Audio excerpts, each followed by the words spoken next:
জানিয়ে দেব সাম্প্রতিক চলমান ইসরায়েল হিজবুল্লাহ যুদ্ধের সর্বশেষ পরিস্থিতি। প্রথমে সংবাদ শিরোনাম। এবার বিপাকে নেতানিয়াহু, টার্গেট করে ইয়েমেন ছুড়ল ক্ষেপণাস্ত্র। এদিকে নেতানিয়াহুর উপর হামলার পরেই ইসরায়েল জুড়ে বিমান পরিবহন বন্ধ ঘোষণা। এদিকে নেতানিয়াহুর উপর হামলার ফলস্বরূপ ইয়েমেনের হুদাইদা নগরে ইসরায়েলের বোমা হামলা। আরো জানিয়ে দেব নতুন মাত্রায় যুদ্ধ শুরুর শঙ্কা, কি করবে মুসলিম বিশ্ব। এবং সর্বশেষ হিজবুল্লাহ প্রধান নাসরুল্লাহকে হত্যা করেও দমানো যাবে না হিজবুল্লাহকে। এতক্ষণ শুনছিলেন সংবাদ শিরোনাম, এবারে বিস্তারিত।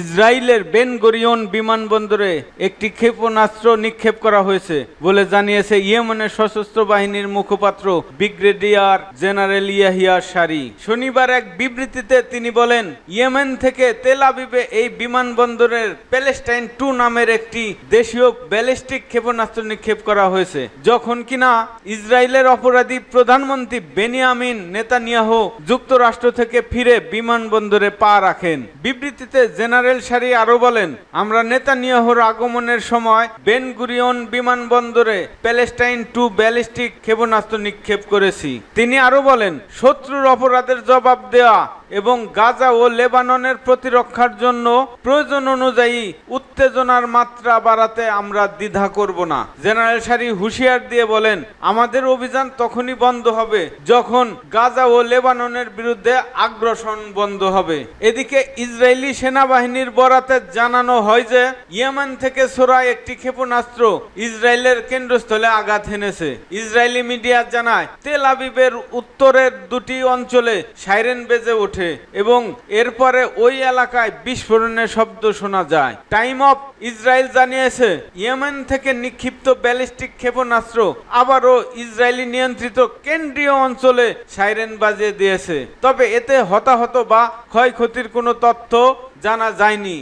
এদিকে হিজবুল্লাহর মহাসচিব হাসান নাসরুল্লাহর হত্যার প্রতিশোধ হিসেবে ইসরায়েলের প্রধানমন্ত্রী বেনিয়ামিন নেতানিয়াহুকে লক্ষ্য করে ক্ষেপণাস্ত্র হামলা চালিয়েছে ইয়েমেন। এরই জেরে ইসরায়েল সরকার তাদের আকাশ সীমায় 31 অক্টোবর পর্যন্ত বন্ধ ঘোষণা করেছে এবং ইউরোপের সঙ্গে সব ফ্লাইট বাতিল করেছে। রোববার ইসরায়েলি মিডিয়া জানিয়েছে, দখলকৃত অঞ্চলের আকাশ সীমা বন্ধ রয়েছে এবং ইউরোপের সঙ্গে সবগুলো ফ্লাইট 31 অক্টোবর পর্যন্ত বাতিল করা হয়েছে। এর আগে এক বিবৃতিতে ইয়েমেনের সশস্ত্র বাহিনীর মুখপাত্র ব্রিগেডিয়ার জেনারেল ইয়াহিয়া সারি জানিয়েছেন, ইসরায়েলের বেন গুরিয়ন বিমানবন্দরে একটি ক্ষেপণাস্ত্র নিক্ষেপ করা হয়েছে। তিনি আরো বলেন, ইয়েমেন থেকে তেল আবিবের ওই বিমানবন্দরে প্যালেস্টাইন 2 নামের দেশীয় ব্যালিস্টিক ক্ষেপণাস্ত্র নিক্ষেপ করা হয়েছে যখন ইসরায়েলের অপরাধী প্রধানমন্ত্রী বেনিয়ামিন নেতানিয়াহু যুক্তরাষ্ট্র থেকে ফিরে বিমানবন্দরে পা রাখেন। বিবৃতিতে জেনারেল সারি বলেন, আমরা নেতানিয়াহুর আগমনের সময়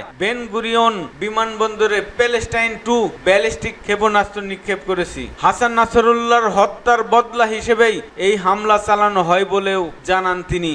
আর এই ঘটনার পর থেকেই দখলকৃত অঞ্চল থেকে ইউরোপ এবং ইউরোপ থেকে দখলকৃত অঞ্চলে চলাচলকারী সব ফ্লাইট বাতিল করছে ইসরায়েল। এ বিষয়ে ইউরোপীয় ইউনিয়ন এভিয়েশন সেফটি এজেন্সি এক বিবৃতিতে বলেছে, ইউরোপীয় কমিশন এবং ইউরোপীয় ইউনিয়ন এভিয়েশন সেফটি এজেন্সি পশ্চিম এশিয়ার পরিস্থিতি এবং সাম্প্রতিক সামরিক সংঘাতের প্রভাব যথাযথ মনিটর করছে। এই অঞ্চলের আকাশে আক্রমণ বৃদ্ধি এবং নিরাপত্তা পরিস্থিতির অবনতি লক্ষ্য করা গেছে, যা দখলকৃত ফিলিস্তিন এবং লেবাননের উপর বিমান পরিবহনের নিরাপত্তাকে প্রভাবিত করছে।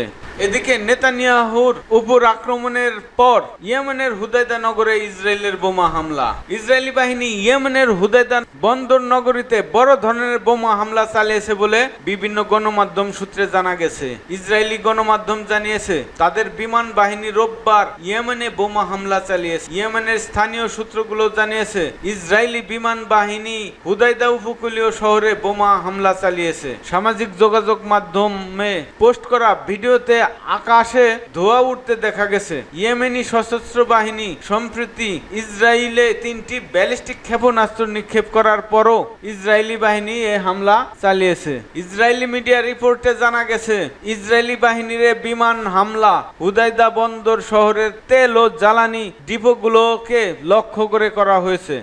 আল মায়াদিন টিভি নেটওয়ার্কের বরাত দিয়ে বলা হয়েছে, ইসরায়েলি বিমানগুলো হুদাইদার একটি বেসামরিক বন্দর এবং বিদ্যুৎ কেন্দ্রগুলোকে আঘাত হেনেছে। ইয়েমেনের স্থানীয় সূত্রগুলো আল মায়াদিনকে জানিয়েছে, বিমান হামলার ফলে হুদাইদা বন্দরের তেলের ট্যাঙ্কগুলোতে আগুন ধরে গেছে এবং ঘন কুয়াশার কুণ্ডলী দেখা গেছে। একই সময়ে নির্ভরযোগ্য সূত্রের বরাতে আল মায়াদিন জানিয়েছে, যুক্তরাষ্ট্রের সবুজ সংকেত পেয়েই ইসরায়েলি বাহিনী এ হামলা চালিয়েছে এবং তারা এর ফলাফলের জন্যও দায়ী থাকবে। নতুন মাত্রায় যুদ্ধ শুরুর শঙ্কা, কি করবে মুসলিম বিশ্ব? গাজা ইস্যুকে কেন্দ্র করে অগ্নিগর্ভ মধ্যপ্রাচ্য। এরই মধ্যে লেবাননের ইরানপন্থী সশস্ত্র সংগঠন হিজবুল্লাহ প্রধান নেতা হাসান নাসরুল্লাহকে হত্যা করেছে ইসরায়েল। ফলে মধ্যপ্রাচ্যের সংঘাতময় পরিস্থিতি আরো উত্তপ্ত হয়ে উঠেছে। আশঙ্কা করা হচ্ছে নতুন মাত্রায় যুদ্ধ ছড়িয়ে পড়ার। নতুন এই পরিস্থিতি নিয়ে নানা সমীকরণ মেলাচ্ছে পরাশক্তি দেশগুলো। গেল 17 ও 18 সেপ্টেম্বর ওয়াকি টকি ও পেজার বিস্ফোরণের মাধ্যমে লেবাননের শত শত মানুষকে হতাহত করেছে ইসরায়েল। এরপর তারা সরাসরি বিমান হামলা চালায়। 20 অক্টোবর থেকে দেশটিতে পুরোদমে হামলা শুরু করে ইসরায়েল। ইতোমধ্যে 6 শতাধিক মানুষের প্রাণ কেড়ে নিয়েছে তারা।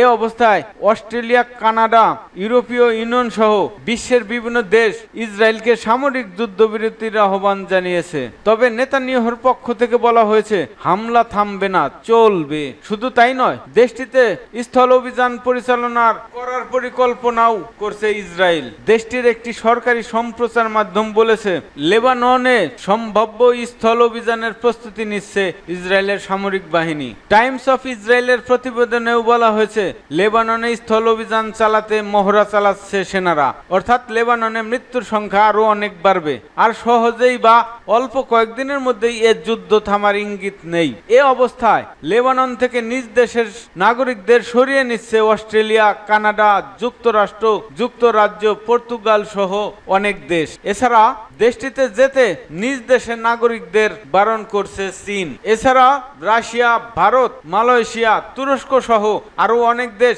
লেবাননে নিজ দেশের নাগরিকদের ভ্রমণের ব্যাপারে সতর্ক করেছে। অর্থাৎ বিশ্ববাসী লেবাননে ইসরায়েলের হামলার বিষয়টি প্রায় নিশ্চিত। হিজবুল্লাহ প্রধান নাসরুল্লাহকে হত্যা করেও হিজবুল্লাহকে দমানো যাবে না। ইসরায়েলি হামলায় হিজবুল্লাহ নেতা সাইয়েদ হাসান নাসরুল্লাহর নিহতর পর একটি বিশ্লেষণমূলক প্রতিবেদন প্রকাশ করেছে সিএনএন। মার্কিন সংবাদ মাধ্যমটি যুক্তি দিয়ে বলেছে, ইসরায়েল এই হত্যাকাণ্ডকে একটি সাফল্য হিসেবে দেখলেও বাস্তবতা হলো হিজবুল্লাহ নিজেদের পুনর্গঠন করে নতুন নেতা নিয়োগ করবে এবং তাদের প্রতিরোধ সংগ্রাম চালিয়ে যাবে। শুক্রবার রাতে বৈরুতের দক্ষিণে ইসরায়েলি বিমান হামলায় নাসরুল্লাহর শাহাদত বরণ করেন। হিজবুল্লাহ শনিবার বিষয়টি নিশ্চিত করার একদিন পর সিএনএন তাদের এই বিশ্লেষণ প্রকাশ করেছে। সিএনএন এর বিশ্লেষণে বলা হয়েছে, নাসরুল্লাহর হত্যাকাণ্ড ইসরায়েলের একটি বড় সাফল্য। তবে এই হত্যাকাণ্ডের পরও হিজবুল্লাহকে নিঃশেষ করে দেওয়া সম্ভব নয়। প্রতিবেদনটিতে আরো উল্লেখ করা হয়েছে, অতীতেও ইসরায়েল হিজবুল্লাহ নেতাদের হত্যার চেষ্টা করেছে, তাতেও তাদের প্রতিরোধ সংগ্রাম থেমে থাকেনি। উদাহরণস্বরূপ 2008 সালে ইসরায়েল সিরিয়ার দামেস্কে হিজবুল্লাহর সামরিক নেতা ইমাদ মুগনিয়াকে হত্যা করেছিল। তারপরেও হিজবুল্লাহ আরো শক্তিশালী হয়ে ওঠে। এছাড়া হামাসের বিষয়ে সিএনএন এর বিশ্লেষণে বলা হয়েছে, 2004 সালে ইসরায়েল হামাসের প্রতিষ্ঠাতা শেখ আহমেদ ইয়াসিনকে হত্যা করলেও সংগঠনটি ধসে পড়েনি। প্রায় 2 দশক পরেও হামাস ইসরায়েলের বিরুদ্ধে অক্টোবর 7 অপারেশন আল আকসা স্টর্ম পরিচালনা করেছে।